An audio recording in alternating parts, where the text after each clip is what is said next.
கிறிஸ்துவுக்குள் பிரியமானவர்களே, இந்த நாளுக்கான தினசரி தியான வசனம் மத்தேயு எழுதின சுவிசேஷம் 23வது அதிகாரம் 8வது வசனம். மத்தேயு 23:8. நீங்களோ ரபி என்று அழைக்கப்படாதிருங்கள், கிறிஸ்து ஒருவரே உங்களுக்கு போதகராய் இருக்கிறார், நீங்கள் எல்லாரும் சகோதரராய் இருக்கிறீர்கள். இந்த கிரேக்க மொழியில நீங்களோ அப்படின்னு சொல்லிருக்கு இல்லையா, அது ரொம்ப ஒரு அழுத்தமாக சொல்லப்பட்ட ஒரு காரியம். ஏன்னா கர்த்தராகிய இயேசு கிறிஸ்து இரண்டு விதமான மக்களை காட்டுறாரு. ஒண்ணு சதுசேயர்கள், வேதபாரகர்கள், பரிசேயர்கள். இப்ப இன்னொன்னு என்னன்னா சீஷர்கள். இப்ப ரெண்டு விதமான மதத்தை காட்டுறாரு. ஒண்ணு ஒரு மனிதனுடைய அளவுகளின்படி இவர் பெரியவர், அதுக்கு அடுத்து என்று சொல்ல ஒரு கூடிய காரியம். இன்னொன்னு என்னன்னா ஒரே ஒரு போதகர் தான், அவரு கீழே எல்லாரும் சகோதரர்கள் என்று சொல்லக்கூடியதாக. அப்ப இங்க கர்த்தர் ரெண்டு காரியத்தை சொல்லி கொடுக்கிறாரு, ரெண்டு விதமான மதத்தை காட்டக்கூடியதாக. முதலாவது என்ன, நீங்களோ. இப்ப அவர் என்ன பண்றாரு, பரிசேயர்களையும் வேதபாரகர்களையும் விட்டு சீஷர்களை பார்த்து சொல்றாரு. ஏன்னா என்னுடைய சபை எனக்கு பின்னாடி வரக்கூடியது என்று சொல்லக்கூடியதை சொல்லும் போது நீங்களோ ரெண்டுக்குள்ள ஒரு பெரிய வித்தியாசத்தை காட்டுகிறார். ராஜ்யத்தினுடைய மக்களுக்கும் ராஜ்யம் அல்லாத மக்களுக்குள்ள ஒரு வித்தியாசத்தை காட்டக்கூடியதாக. உங்களுக்கு யாரு, கிறிஸ்து ஒருவரே உங்களுக்கு போதகராய் இருக்கிறார்.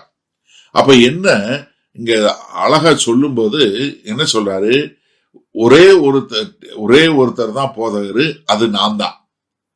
அப்ப என்னன்னா இங்க ரொம்ப சொல்லும் போது இங்க அவங்களுடைய யூதகுல வழக்கத்தின் பின்பாக என்னன்னா, ஒரு போதகருக்கு ஒரு ரபாய் என்று சொல்லக்கூடிய ஒரு கீழே உட்கார்ந்து அவங்க எல்லாத்தையும் கற்றுக்கொண்டு அதுக்கப்புறம் என்ன பண்ணுவாங்க, அவங்க ஒரு ஆளா மாறக்கூடிய ஒரு காரியம்.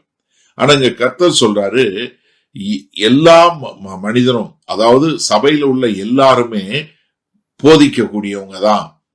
ஏன்னா அப்போஸ்தலர்களுக்கு பின்பாக நமக்கு போதிக்கக்கூடியது என்ன பண்றாரு, கர்த்தராகிய இயேசு கிறிஸ்து நமக்குள்ள இருக்கிறாரு. அதனால என்ன பண்றாரு, அவர் நமக்கு போதிக்கக்கூடியவராய் இருக்கிறார்.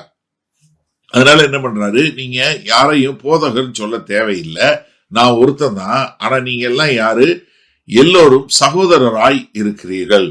இது ரொம்ப ஒரு ராடிக்கல்னு சொல்லணும். நீங்க இது பாத்தீங்கன்னா, அதாவது இங்க கிரேக்க மொழியில உபயோகப்படுத்தக்கூடிய பதம் என்னன்னா, ஒரு ரத்த சம்பந்தமா பிறந்த ஒரே குடும்பத்துல பிறந்த சகோதரர்கள் சொல்லக்கூடிய ஒரு வார்த்தை தான் இங்க சொல்லக்கூடியதா. அதாவது என்ன, நீங்க நான் உங்களுக்கு இப்ப கொடுக்கக்கூடிய ஒரு அங்கீகாரம் என்ன, ஒரு பெரிய அங்கீகாரம். நீங்க எல்லாம் என்ன, என்னுடைய சகோதரர்கள். அப்ப இங்க ரொம்ப தெளிவா கர்த்தர் சொல்லக்கூடிய ஒரு காரியம் என்ன, நீங்க என்னுடைய சகோதரர்கள்.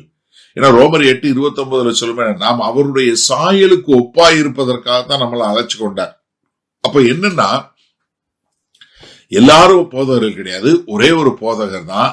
ஆனா நம்ம என்னன்னா அவருடைய சகோதரர்கள். சரி, இந்த நாள்ல இந்த வசனத்தை நம்ம எப்படி எடுத்துக்கொள்வது? ஒருவேளை நீங்க போதகர்னு அழைக்கப்படுறவங்களா இருந்தீங்க, உங்களுக்கு அது ரொம்ப பிரியமா இருக்குன்னா தயவு செய்து கோவிச்சுக்காதீங்க. வசனம் ரொம்ப தெளிவா சொல்லுது, உங்களை போதகர்னு சொல்ல வேணாம்னு சொல்லுது. எப்படி உங்களை போதகர்னு சொல்ல வேணாம்னு சொல்லுது. ஆனா இன்றைக்கு சபையில ஏன்னா இது அவரு வேத பாரகர்களையோ பரிசேயர்களையோ பார்த்து சொன்னாரு. யாரை பார்த்து சொன்னாரு? சீஷர்களை பார்த்து சொன்னாரு, நீங்களோ. அப்ப என்னன்னா, கர்த்தராகிய இயேசு கிறிஸ்துவை ஏற்றுக்கொண்டு அவருடைய சபையில இருக்கிற மக்களை பார்த்து இன்னைக்கு ஆண்டவர் சொல்றாரு, நீங்களோ. அப்ப என்ன, சபையில போதகர்னு சொல்லி நீங்க இன்னொருத்தர் சொல்ல வேண்டிய அவசியம் இல்லை. நீங்க எல்லாம் யாரு, இயேசு கிறிஸ்துவனுடைய சகோதரர்கள். அதனாலதான் எங்களுடைய உலக கிறிஸ்தவ ஐக்கியத்துல நாங்க இதுவரைக்கும் உருவாக்கின எல்லா சபைகளிலையும் நாங்க சகோதரன்கிறத தவிர்த்து வேற எதுவுமே போடுறதே கிடையாது. போதகரு இல்ல, பைபிள் டீச்சரு இல்ல, இந்த மாதிரி எந்த ஒரு காரியம், எந்த ஒரு டைட்டிலும் போடுறதில்ல. ஏன்னா கர்த்தராகிய இயேசு கிறிஸ்து சொல்றாரு, நான் உங்களுடைய சகோதரர் என்று சொல்வதற்கு வெட்கப்படவில்லை. அது மாத்திரம் இல்லைங்க, மத்தேயு 23வது அதிகாரம் 8வது வசனத்துல எல்லாம் சொல்றாரு, நீங்கள் எல்லோரும் எனக்கு சகோதரராய் இருக்கிறீர்கள் என்று கர்த்தர் சொல்லி இருக்கிறார். அப்போ கர்த்தராகி இயேசு கிறிஸ்துவுக்கு சகோதரராய் இருக்கிறத காட்டிலும் நமக்கு வேற என்ன அங்கீகாரம் வேணும்? வேற என்ன மனுஷன் உங்களுக்கு நீங்க pastor, senior pastor, associate pastor, executive pastor இப்படி ஏதாவது சொல்லக்கூடிய ஒரு காரியத்துல என்ன வேண்டி இருக்கு? அப்ப என்னன்னா, நம்ம எல்லாரும் எல்லா மக்களையும் எல்லாரையும் யாராக இருந்தாலும் அவங்க உங்களுடைய சகோதரர் சகோதரி தானே தவிர்த்து வேற எந்த ஒரு அடையாளமும் கிடையாது. அதனால தயவு செய்து யாரையும் நீங்க பாஸ்டர்னு சொல்றதுக்கு பதிலா சகோதரன்னு சொல்ல கற்றுக்கொள்ளுங்க. அதுதான் வேத வசனம் சொல்லுகிறது. அதற்கு கீழ்ப்படிந்து வாழ கற்றுக்கொள்வோம். ஒருவேளை நீங்க போதகரா இருந்தா தயவு செய்து இந்த வசனத்தை நல்லா பார்த்து நீங்களும் உங்களை மாற்றிக்கொள்ள திருத்திக் கொள்ள கர்த்தர் உங்களுக்கு கிருபை பாராட்டுவாராக. வல்ல பிதாவே, இது ரொம்ப ஒரு ராடிக்கல் மெசேஜ் ஆண்டவரே. இதை கேட்டு மனம் திரும்பி உமக்கென்று வாழ எங்களை அர்ப்பணிக்கிறோம். மீட்பெரும் இரட்சகருமாகிய இயேசு கிறிஸ்துவின் மூலம் பிதாவே, ஆமேன். கர்த்தர் உங்களை ஆசீர்வதிப்பாராக. நாம் இன்று மாலை மன்னல சந்திப்போம்.